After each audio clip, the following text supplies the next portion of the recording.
By Senator Tom Cotton of Arkansas. Good morning, Senator. Good morning, Hugh. It's great to be on with you. Three things I want to cover. First, congratulations on your YouTube video. I'm going to play it all from yesterday. Sergeant Roddy Edmonds, I had never heard this story until you narrated that we are all Jews here. So I'd never heard it before. Congratulations on doing that. Thank you, Hugh. Roddy Edmonds' story is truly amazing. 75 years ago yesterday in a POW camp, he was ordered as a senior man among 1,300 American GIs to have all the Jews fall out. He immediately said, we're not doing that. He rallied all 1,300 men to stand in formation. And when he was told to make the Jews come forward, he said, we're all Jews here. And then the Nazi commandant put a pistol to his head and said, the Jews will step forward right now, or I will shoot you. And so he killed the major.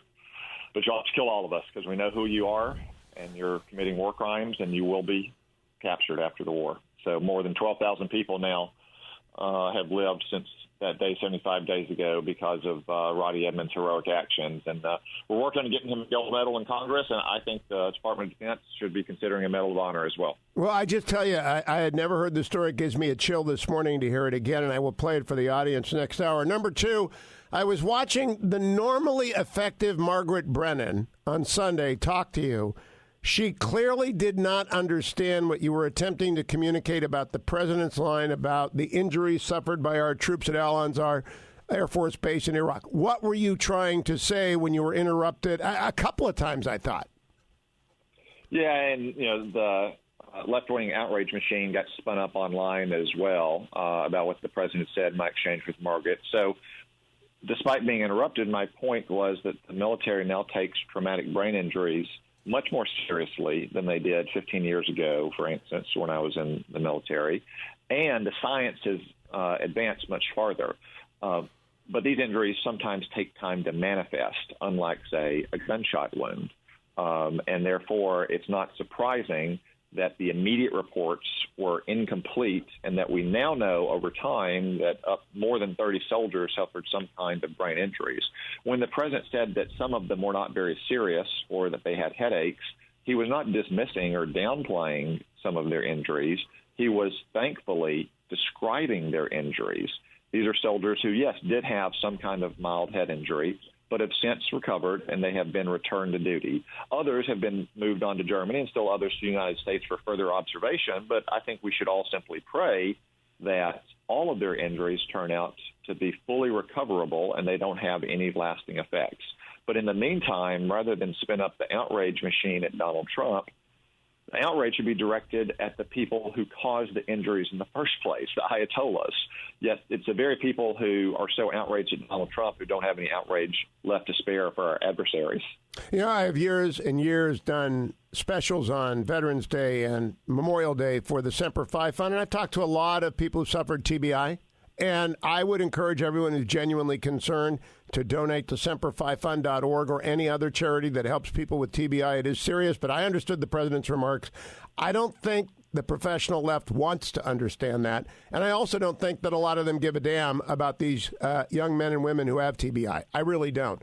But that's my opinion, not asking you about that. I'd like your opinion on whether or not we're going to have witnesses called in this impeachment trial. Hugh, based on my conversations with senators, over the last few days, it's still too early to say. The president's lawyers will conclude their case today, and then we'll have time for questions on Wednesday and Thursday. If it's anything like the Clinton trial, there will be a lot of questions. There were more than 100 questions asked in the Clinton trial, so I think there's still a lot of issues to be aired before senators make up their mind on that question, which will probably, Hugh, be decided sometime on Friday. Can you imagine John Bolton being called without at least one witness from the president's list of witnesses being called? No, Hugh, I certainly can't imagine that. And your listeners should know that the Friday vote is simply a threshold vote. So the Friday vote will be asking, shall it be in order to consider motions to call witnesses or request documents? And then after that, if we get past that threshold, there could be an avalanche of motions. So it's not as if there's much way to control the motions that are being made.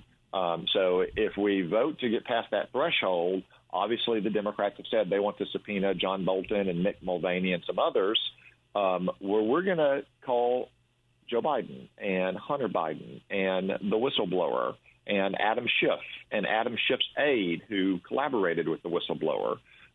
So if we cross that threshold, the Democrats need to understand that it's going to be both sides getting witnesses, not just one side. Now, and to conclude, Senator, with 30 seconds left, will we be done by this time next week?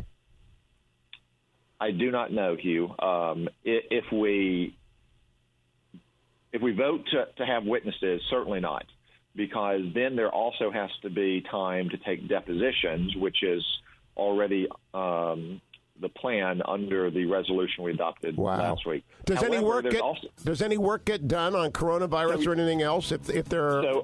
Well, Hugh, I certainly hope so, because I think in a year people may be looking back from this time and talking about coronavirus more than this impeachment trial. But yes, during depositions or litigation, the Senate should go back into legislative business, as happened in 1999. Good to know that. Senator Cotton, thank you for the YouTube video. I'll be playing it next hour. Thank you for your time, as always. I'll be right back. America, hour number 3 of the Hugh Hewitt Show coming up.